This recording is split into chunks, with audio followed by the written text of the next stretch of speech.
Yamaha YTX. Ang issue po nito ay kapag po binuksan yung susian,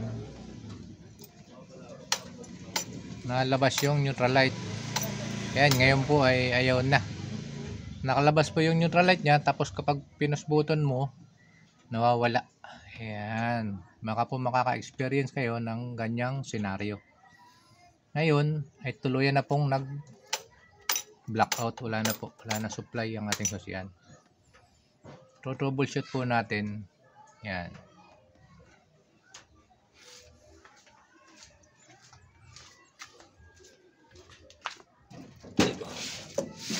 Okay.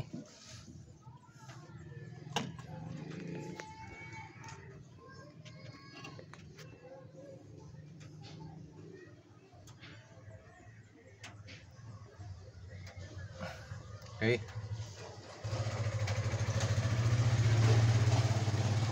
Ngayon, pag magto-troubleshoot po na tayo ng ganitong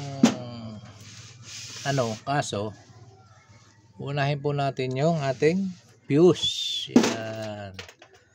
At dyan nga po nakita ko po na sunog na po yung kanyang fuse box. Yan. Ang kahirapan po sa ganitong YTX ay naka-build in, nakasama na po dito ang kanyang fuse box. Pero pwede po naman natin itong ihiwalay. Aangatin po natin to. Yan. Ito po, may lock po siya dito, may lock. Yan. Tapos aangatin po natin ito ng dahan-dahan.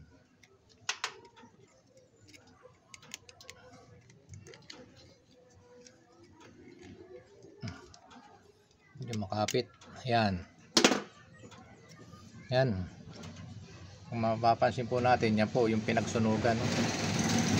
At yan. Sunog na po siya. DIY po natin siya. Ihiwalay na po natin yung kanyang fuse box.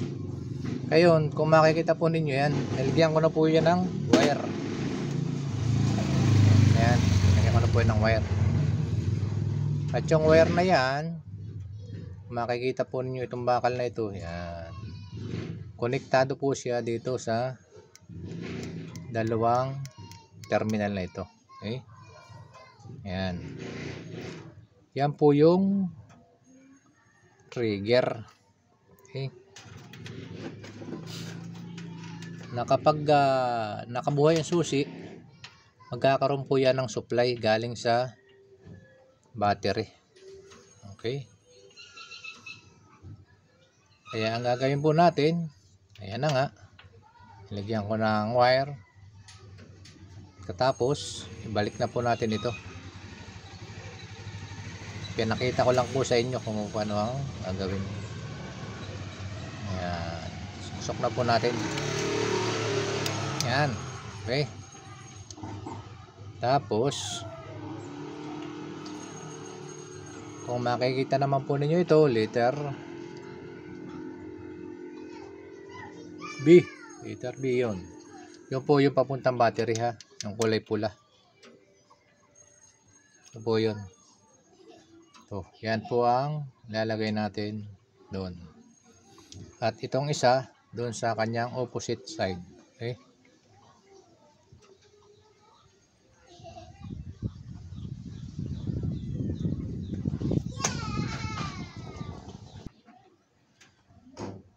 Okay?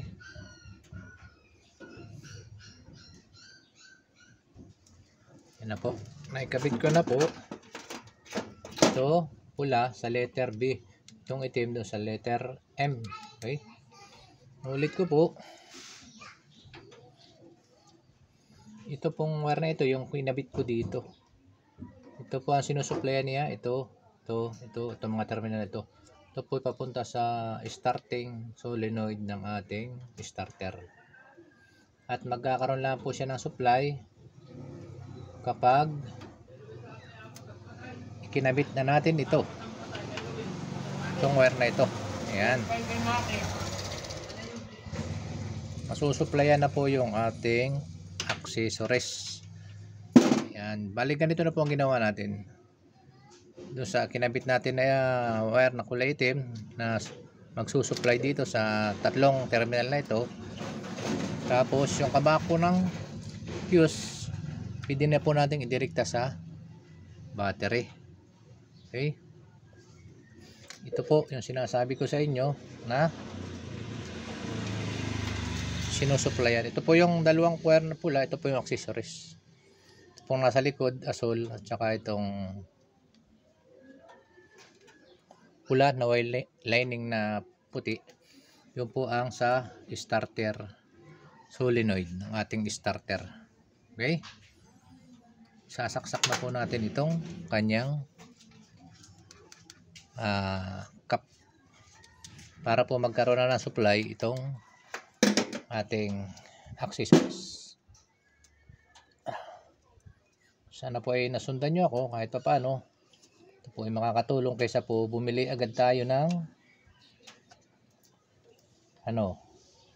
ng bagong starter. Yan, ganyan lang po ating gagawin. Okay?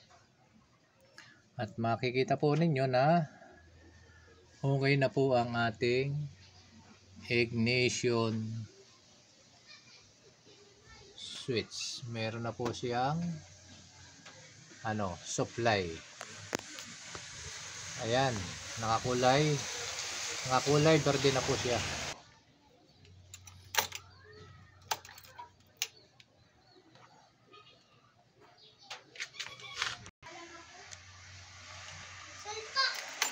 Okay. Ayan na po, gumagana na po. Hindi na po agad tayo bibili ng starting coil. Starter relay. Okay? Subukan po natin kung kaya kung hindi na siya mamamatay. Ayan. Ayan.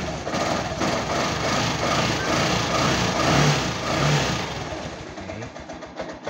Ayan. Ganyan lang po ang ating gagawin kapag nagkaroon tayo ng ganyang senaryo o nasunog yung ating fuse box. Sana po ay may natutunan kayo sa aking munting video.